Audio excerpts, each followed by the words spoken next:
Barcelona ने की है इस समर ट्रांसफ़र विंडो में 2 साइनिंग। अभी आया नहीं है लेकिन उन्होंने ऑलरेडी कर दी है। पहली रियल मैड्रिड से दी डिक्टेटर एम्बापे और दूसरा एटलेटिको का ग्रीजमान। ये जो 2 साइनिंग की है ना उनने उनने अभी से असर दिखाना शुरू कर दिया। एक एम्बापे जिसे मतलब मैड्रिड में जैसे स्टार्ट मिली वहीं से एम्बापे ने काम चालू कर दिया अपना बार्सिलोना का एजेंट होने का। भाई कह रहा है ना गोल मारने दूंगा ना कुछ करने दूंगा। भाई को इन बिहाइंड रन डालना ही नहीं है। भाई को चाहिए बॉल इधर दे दो, पैर पे चाहिए बॉल। आर्दा गुलर पैर पे दो, इन बिहाइंड तो जाता ही नहीं है भाई। ड्रॉप कर देता है पूरा, कहता है मैं हूँ मिडफील्डर तुम सब आगे जाओ। अरे वाह यार। और दूसरा ग्रीजमान जो कि सेटर छोड़ते हैं। भाई ये टैपन क्यों छोड़ रहा हो दाऊ? मतलब एटलेटिको का गेम अगर हार जाती बारसा तो थोड़ी होप थी ला लीगा की, लेकिन वो भी चली गई है। अब तो ये 2 प्लेयर बारसा की जो साइनिंग है ना बहुत बढ़िया मज़ेदार हो गई हैं। तो अब थोड़ी मैड्रिड और मेलोर्का की थोड़ी सी बात करें अगर, तो तुम्हें क्या लगता है कि कैसा खेल रही होगी मैड्रिड? एमबाप्पे जब साथ था ना, मैं मतलब सेकंड हाफ में जब तक विनीसियस नहीं आया था, जब एमबाप्पे खेल रहा था कुछ नहीं हो रहा था। 1-2 चांसेस भी बने थे और वो भी एमबाप्पे ने फिनिश किए थे, वो हो नहीं पाई। तुम गोलकीपर देखो, गोलकीपर मैनुअल नॉयर बन गया था।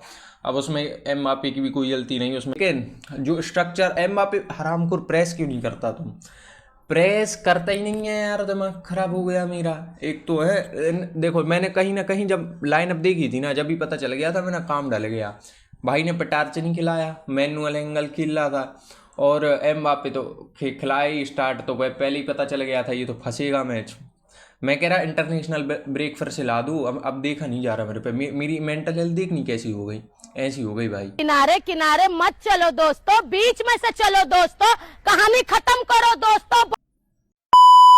तो थियागो पिटार्चो नहीं खिलाया। थियागो पिटार्चो इंटेंसिटी प्रोवाइड करता है, जो प्रेस प्रोवाइड करता है, वो एम्बाप्पे 7 जन्म ले ले तो नहीं कर पाएगा। एम्बाप्पे को चाहिए पैर पे बॉल। वो कह रहा मुझे नहीं लगना पद दी, मैं नहीं हाँपता, मैं तो बस गोल मारता हूँ। वो भी नहीं मारा भाई ने। सेकंड हाफ में फिर आते हैं अपने विनीसियस जूनियर, तो थोड़ा सा थ्रेट आता है उस विंग पे एंड लगता है कि कुछ हो जाएगा, लेकिन कुछ नहीं होता है। फिर एडर मिलिटाओ गोल मारते हैं, हेडर लास्ट में, और उसके बाद फिर से अगले 2 मिनट में खा लेते हैं। तो सब बराबर है भाई, कुछ कोई दिक्कत नहीं है। गई ला लीगा, अब चैंपियंस लीग पे फोकस करो। ऐसे बायर्न म्यूनिख के साथ खेलेंगे ना तो बायर्न म्यूनिख 8-9 ठोक के चली आएगी, ठीक है। और मुझे अंडर एस्टिमेट नहीं करना है। एम्बाप्पे को सीधे साधे बेंच पे खिलाओ। और आरबेलोआ हरामखोर, आरबेलोआ से पूछा मैच हारने के बाद, तो वो सेम सेंटेंस बोलता है वो कि मेरी गलती है पूरी, प्लेयर की कोई गलती नहीं है, मेरी गलती है पूरी, 1000% मेरी गलती है। अबे हरामखोर, जितनी बार मैच आ रहे हैं भाई ने यही स्टेटमेंट दिया है। कभी तो चेंज कर लो, कभी कुछ नया नहीं आता क्या तुम्हारे पास? मतलब चाटनी नहीं है तुम्हें फ्लोरेंटिनो पेरेस की? भाई कम चाटा करो यार, चाटू। अभी बायर्न म्यूनिख से अगर गेम हार गए ना, फिर भी कहना मेरी गलती है, तो मैं ऐसी अपनी मेरी गलती कर दी करके चुदवा दूँ पूरा सीजन। खराब। तो आपको रहने दो भाई। अब बार्सिलोना और एटलेटिको की बात करें तो बार्सिलोना और एटलेटिको का क्या सीन था? एटलेटिको बहुत अच्छा खेल रही थी, ठीक है। फिर ग्रीजमान जो अपने बड़े भैया है ना, उनका बार्सिलोना का डीएनए जाता ही नहीं है, दिमाग खराब है। उनने 2 ऐसे प्यारे प्यारे गोल छोड़े यार। मैं चिल्ला रहा घर पे टीवी में देख के, क्या क्या कर क्या रहे हो भैया? ग्रीजमान जल्दी मार दो यार गोल। और दूसरी बात, जो ये नीको खेल रहा था ना,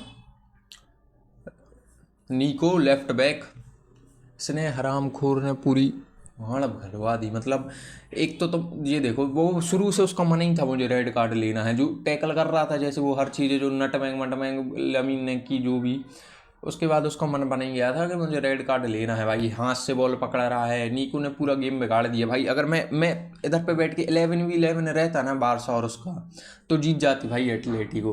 लेकिन कुछ जो प्लेयर रहती है ना नीको मीको करके, दिमाग खराब ने गत करवा दी भाई। और ऊपर से तुम अगर देखो ना स्टेट्स पे देखो, अगर बार्सिलोना और एटलेटिको का सेकंड हाफ में everything was in favour of Barcelona, but लेकिन फर्स्ट हाफ का देखोगे अगर तुम, तो डोमिनेट कर रही थी भाई एटलेटिको। चांसेस क्रिएट कर रही थी, स्पेस ढूंढ रही थी एंड एवरीथिंग। वो तो ग्रीजमान नहीं छोड़ता, तो पहले ही हाफ में 3-1 हो जाना था स्कोर, ठीक है। पहले ही हाफ में का 3-0 हो जाना चाहिए था।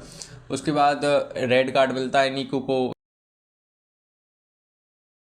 अपने सेकंड हाफ में सोरलोथ आता है एंड एवरीथिंग, तो कुछ चेंज नहीं हुआ। उसके बाद लेवेंडोस्की ने 87वें मिनट पे जाओ कंसेलो की बहुत तारीफ करनी पड़ेगी भाई।